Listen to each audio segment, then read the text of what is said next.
ir ar stresu koncertos un konkursos uzstājoties uz skatuves, gan kā skolotājiem, gan kā bērnam, piemēram?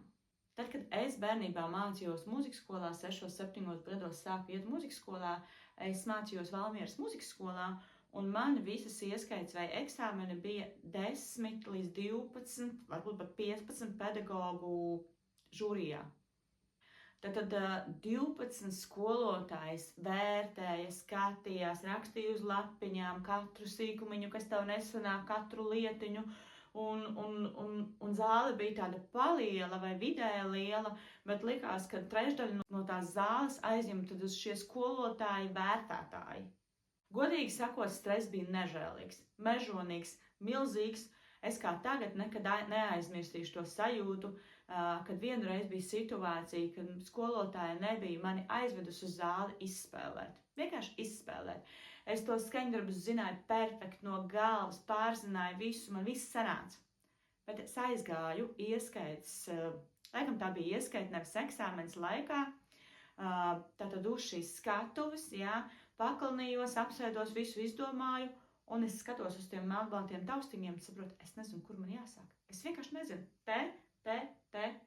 Es nezinu. Man melnais kino, viss. Un es iesāku spēlēt, saprotu, es neesmu tajā tonalitātē, un es tālāk nevaru nospēlēt, jo man pirksti atceras no tās pozīcijas, no tās oktāvas, kurai ir jāsāk. Es nevaru zemāk vai augstāk nospēlēt. Vienkārši nevaru, jo man dzirde neiet ar to kopā, un es pilnīgi sāku raudāt.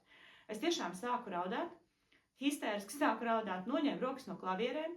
Mani mierināja viena skolotāja no zāles, kas nebija mana skolotāja, ja?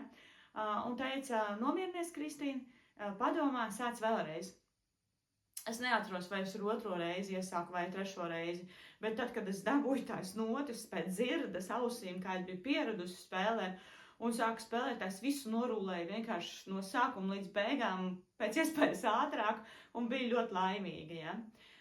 Un te ir jautājums par to, ka principā es uzskatu, ka mūsdienās bērniem koncertos un konkursos ir minimāls stress, ja viņa vienkārši nav. Tādēļ, kad žūrijas locekļi 3-4, jā, protams, ir pilna zāle, bieži vien ar skatītājiem, ar mammām, tētiem un tā, bet tad vērtētāji ir tikai 3 vai 4, kas ir ļoti maz nekā tas bija manā laikā. Nākamais skolotājs vienmēr ir vairākas reizes ar bērnu aizgājis uz zāli, izspēlēt, izmēģināt. Iespējams, bērnu ir aizvedis uz dažādām zālēm, izspēlēt, paspēlēt, izstāstījis, kā notiek uziešana, pakalnīšanās, viss. Manos laikos, manu mūzikas skolā par to nestāstīja. Man bija automātiski jāsaprot, kā uziet skatus, kā pakalnīties, kā apsēsties. Man ir jādomā starp skaņdarbiem, kad man ir jāzina un tādā garā. Līdz ar to mūsdienās ir jau tik forši bērnam mācīties klavieru spēli un mūziku vispār kopumā, kad skolotājs jau visu to lielo darbiņu izdara. Bērnam tikai ir svarīgi regulāri mācīties un ievērot skolotāju norādījumus. Un tad bērns vienkārši parāda visu, ko viņš var, un tad ir tikai prakse. Cik bieži es uzstājos, cik bieži spēlēju koncertos, konkursos un pierodu pie tās skatuves. Un priecājos katru reizi, kad man sanāk. Savukārt, tad, ja nesanāk, tad es padomāju, kāpēc man nesanāk. Varbūt tomēr man vajadzēja bišķiņu vairāk mācīties nekā parasti.